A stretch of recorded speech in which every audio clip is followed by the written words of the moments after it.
O Coliseu silenciou. A multidão que antes aplaudia torturas e gritava por sangue, agora prendia a respiração. Diante deles, um velho apóstolo, curvado pelo tempo, mas firme como rocha. João, o último dos 12, condenado pelo Império Romano.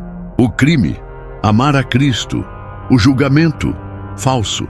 A sentença, mergulhar vivo em um caldeirão de óleo fervente no centro de Roma. Era o ano de 95 d.C. e o imperador Domiciano exigia a adoração como Deus. Os cristãos recusavam. João, com sua voz fraca, porém inabalável, declarava: só Jesus é o Senhor. Mas Roma queria calá-lo. As chamas estavam prontas.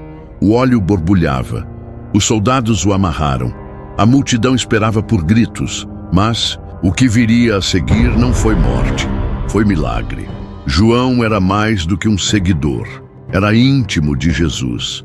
Ele o viu curar cegos, acalmar tempestades e ressuscitar mortos. Na última ceia, reclinou sobre o peito de Cristo. Foi o único discípulo a permanecer ao pé da cruz, e foi a ele que Jesus entregou o cuidado de Maria, sua mãe. João era chamado de o discípulo amado, não por favoritismo, mas por profundidade. Ele compreendia o coração de Jesus. Sabia que seguir o Mestre não significava ausência de dor, mas sim presença de propósito. Foi esse entendimento que o sustentou enquanto era levado à arena. Não como vítima, mas como testemunha viva de um reino que não pode ser queimado nem vencido pelo fogo. O óleo fervia como lava. O cheiro da morte pairava no ar. Mas quando João foi lançado no caldeirão, algo extraordinário aconteceu.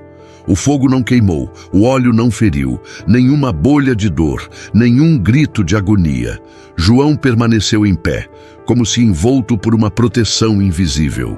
O mesmo Deus que esteve com Sadraque, Mesaque e Abed-nego na fornalha, agora se fazia presente ali. Isaías 43:2 se cumpria diante dos olhos de todos.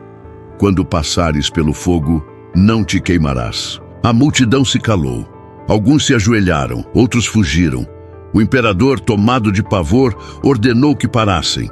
O evangelho não havia sido vencido. Pelo contrário, havia acabado de triunfar sobre a morte mais uma vez. Domiciano, sem saber o que fazer, decidiu exilar João. Enviou-o para a ilha de Patmos, uma prisão remota, cercada de pedras e solidão. Mas foi ali, longe da multidão, sem púlpito, sem templo, sem audiência, que João teve a maior visão da história cristã.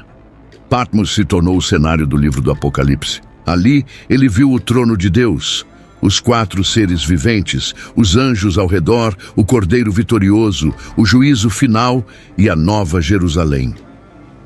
Deus mostrou a João o fim dos tempos, as batalhas espirituais e a vitória final do bem sobre o mal. Quando todos achavam que ele tinha sido silenciado, ele se tornou a voz mais alta da eternidade. A Bíblia não relata diretamente o episódio do caldeirão, é verdade, mas os pais da igreja, como Tertuliano, Jerônimo e Eusébio, documentaram o milagre como fato amplamente reconhecido entre os primeiros cristãos. A tradição, passada de geração em geração, reforça a realidade de um Deus que não abandona seus servos, mesmo diante da fornalha. A ausência do relato bíblico não anula o impacto do testemunho. Pelo contrário, mostra que Deus continua fazendo coisas além da nossa compreensão, além do que os livros conseguem registrar. E se ele preservou João no meio do fogo, também pode te preservar no meio da tua guerra. João não morreu como mártir, mas como exemplo. Viveu até o fim de seus dias como uma voz profética e pastoral. De volta a Éfeso, já muito velho, era carregado para os cultos cristãos. Sua mensagem era simples: filhinhos, amai-vos uns aos outros. Ele sabia que o amor era a essência do evangelho. Não pregava com gritos, mas com autoridade. não usava espadas, mas tocava corações. Ele havia enfrentado imperadores, mas sabia que a batalha mais importante era contra a frieza da alma. João entendeu que o maior milagre não era sair do caldeirão vivo, mas permanecer fiel até o fim, com o coração puro, as mãos limpas e os olhos fixos em Cristo. E hoje, será que o óleo ainda queima? Talvez o teu caldeirão não seja literal, mas emocional. Talvez você esteja sendo fervido por crises, pressões, perseguições, injustiças. O mundo não mudou tanto. Ainda há impérios tentando silenciar os que creem. Mas a verdade permanece. Deus ainda caminha com seus filhos no meio do fogo. Você não está sozinho. Mesmo quando tudo parece perdido, há uma presença invisível que te envolve. Não é sobre não sofrer, é sobre não ser consumido. O apóstolo Paulo escreveu: somos atribulados por todos os lados, mas não desanimamos. 2 Coríntios 4:8. João viveu isso. E você também pode viver. A história de João é um convite, um chamado para confiar, para crer, para entregar tudo. João não sobreviveu ao óleo porque era especial. Ele sobreviveu porque era entregue.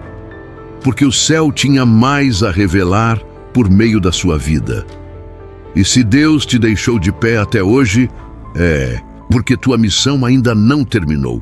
Ele pode estar escrevendo algo em meio ao teu sofrimento. Não desista no meio do processo. Deus transforma fornalhas em altares, prisões em portais, óleo fervente em testemunhos eternos.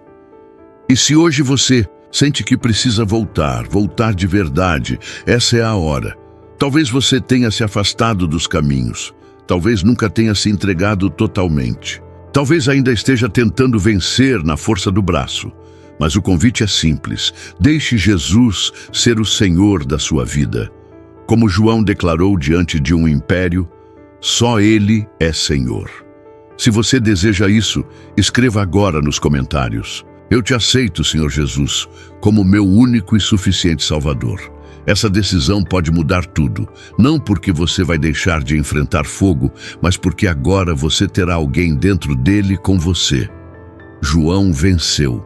Venceu a perseguição, o exílio, a dor e a morte. Não porque era forte, mas porque estava cheio de fé.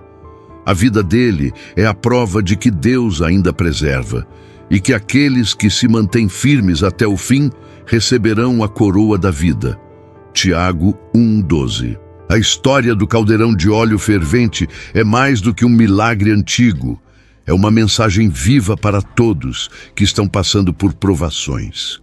Com Deus, até o fogo obedece. E com Cristo, a última palavra nunca vem do imperador, vem do céu.